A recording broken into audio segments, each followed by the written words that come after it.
You shaped it in your mind. Total performance. Now the all-new Toyota Supra brings it alive.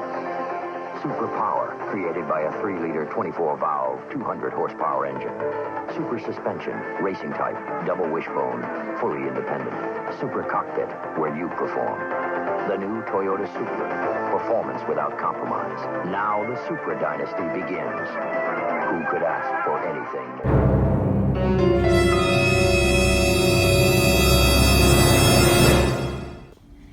All right, so facing some fitment issues with this GT35 Turbo on a cxracing exhaust manifold.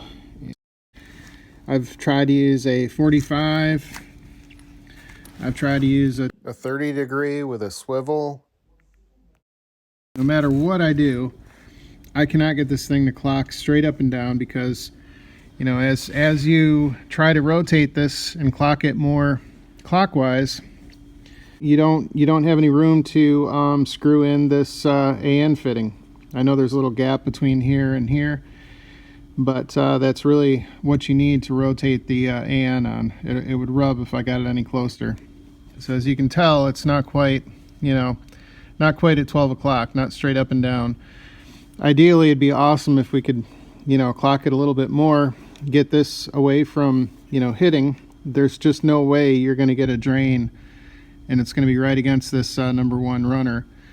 I know there's other YouTube channels that have done the same, used a similar kit, and they've just kind of fished a line through this runner here, which I was thinking about doing perhaps, but that's still not a good option because it's going to be sitting between exhaust runners, which is never a good thing. Oil and exhaust manifolds don't get along too well.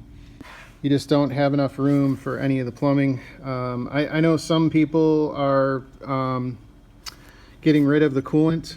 I want to keep this cooled because I want it to survive as long as I can possibly have it survive. And I can't imagine cooling not helping some. So anyways, I just want to kind of give you an update here that, that's what we're up against right now. I have this housing for the front that does fit on. I had to figure out a way. This is just so crazy, but I had to basically cut a notch in this one here because when you go to put it on, you can't get to that screw, or that bolt, I should say. So let me get this guy on there and I'll show you what I mean.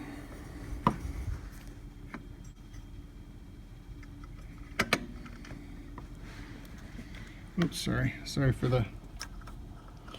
So if I move this, it'll get past the lip and I can put it on, and obviously you can see there's just no way you can access that bolt in there.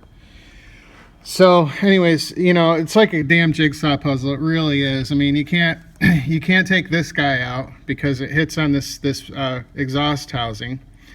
So you have to like put this on before you put the center housing, the center housing on. And this guy here will rub on that bolt if you use the factory sized washer. So you have to get a shorter washer, a thinner washer, let's say. So then you can move this back and forth. But basically every single aspect of this turbo is nothing but a headache to fit. And you can tell I bent this line, to come down and around and kind of bend forward out of the way.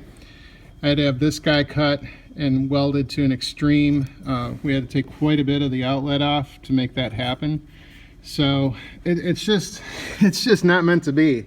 And these people really that sold this kit really, I don't think ever really put it together because, I'm speaking a testimony of doing it myself, and it's just not possible without major modifications. So this thing is definitely not an out of the box. As it was sold to me and portrayed to me on the phone of talking with CX Racing, this thing is definitely not an out of box bolt up like it was supposed to be.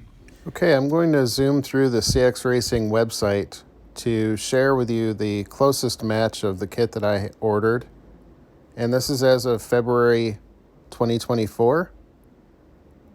So let's click on this here and zoom in on the fittings that are in the kit. We can kind of see the AN10 line here with the AN fittings. And I ended up using this line with a fire sleeve made of fiberglass to somewhat heat protect the AN line, because internally this is just a plastic line that will melt. And in addition, I ended up getting a 30-degree AN fitting that helped with the line coming out of the turbo. So after a year of running this car modestly, I never did any drift events or anything that would cause excessive heat or excessive periods of boost. And the car really was never driven on extremely hot days. And for the most part, I took very good care of it during the break-in period and just drove modestly. So let's see how this line looks after about a year of just modest driving.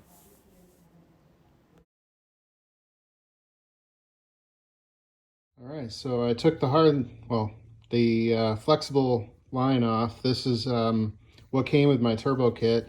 As you can tell, I put some heat sleeving on it.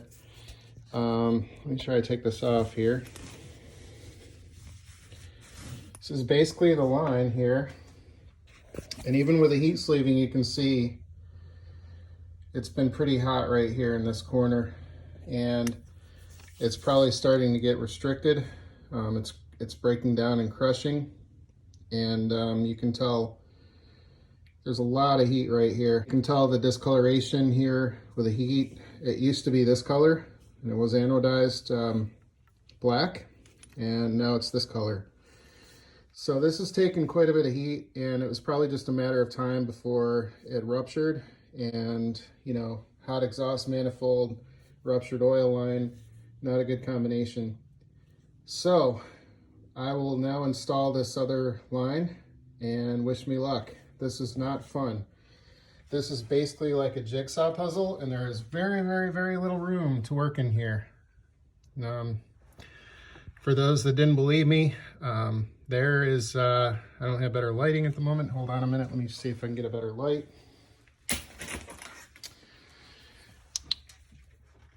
So yeah. Now, some people do away with these coolant lines, but I wanted to have coolant lines. But yeah, you can see how buried that is. And there's no way that you're gonna get away with not having it on top of this exhaust manifold. There's just no way you could bend it. Some guys run hard lines straight through that runner right there, but I'm gonna try to run it around. So I've been looking for something that would work for my oil drain. This seems to be the best bet for me. Gentleman that I was corresponding with in one of the groups mentioned that he had ordered this, and it was a little too long for his build. And if you see here, it's about 500 millimeters, which I think equates to about 19.7 inches. And measuring my current tube, that's the perfect length for me. If I hold this on to this end and go all the way down, it's pretty much the same length. So I think this is going to be perfect. I hope anyways. And I'm thinking that I can make it work.